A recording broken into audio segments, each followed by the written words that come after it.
Hi, it's Ashleigh from Sweet Dreams Bake Shop, and welcome back to my channel where I make a lot of cake and cookie decorating tutorials as well as give a lot of baking business tips. And we are officially halfway through Vlogmas. So today we're going to be making this super adorable Grinch cake. This is a very small cake. It's a 4-inch red velvet. In another video, I'm going to show you how I made this red velvet, but that's going to come on later on in the week.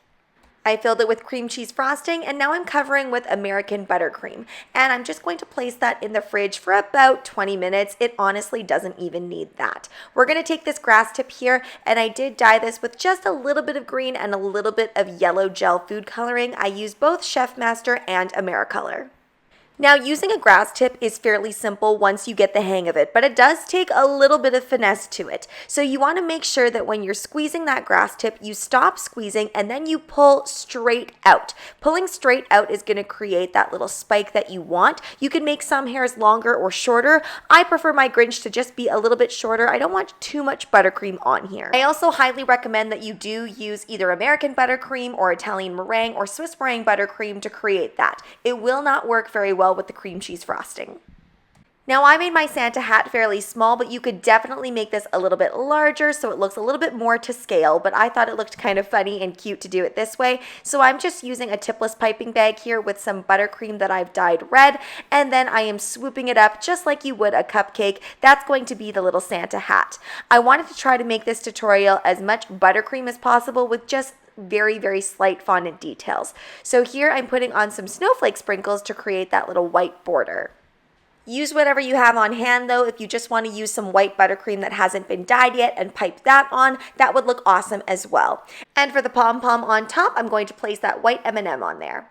Now it's time to get to the eyes. I apologize, guys. My camera was being a little wonky, did not get to film me making the eyes. I basically took yellow fondant and just sculpted it into that shape and flattened it out a little bit. I'm not using cookie cutters or fondant cutters for this. I'm just doing everything kind of free-handed. And I'm taking little strands of black here to create those eyes. Now, what I love about the Grinch is that there's been so many creative liberties taken with the Grinch's face that pretty much any take you go with, people are going to recognize. When I showed this cake to my son, he knew it was the Grinch right away. So I was pretty pleased with the way this came out, but honestly, do whatever type of details that you want. Sometimes the Grinch has white eyes, sometimes the Grinch has yellow eyes, so do whichever one you see fit. This one is more so modeled after the book, the original one.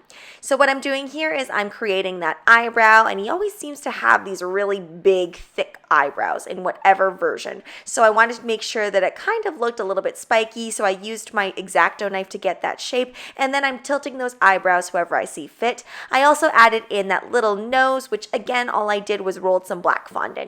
And if you are interested, I'm using Satin Ice fondant, which is pretty much the only fondant brand that I always continually go back to. Then I'm taking some of this red fondant and sculpting it into a heart. You could just roll this out thin and then cookie cutter it out or fondant cutter it out, but I just wanted to do it this way so the heart was a little bit more puffy. And here we have our little mini Grinch cake. I think this would look so cute if you made multiple of these and had the Grinches with different expressions. It would make a really nice display on your Christmas table. Now let's get into the pricing of this cake. And this is a mini cake. It's only 4 inches. So once again, I would not offer this as a custom order. I would do it as a stock order only at $40 Canadian. And I might do a pre-order for this, or I would just have them available in store. Now let's get into the subscriber submission of the video. This one is so cute. I really love that little visa in the corner there. So be sure to go and check them out on Instagram, drop them a like, and drop them a comment. And if you want to be the next featured subscriber in my video, then please follow me at SD Bake Shop on Instagram, where you can either tag me in a photo or send me a photo. Any and all dessert levels welcome. Thanks so much for watching, guys. Don't forget to like, share, and subscribe so you can be part of the Sweetie fam. Right now, I'm uploading weekly, so make sure you hit that notification bell so you know when I upload. Also, be sure to comment, request, or ask a question. I love hearing from you guys. Bye!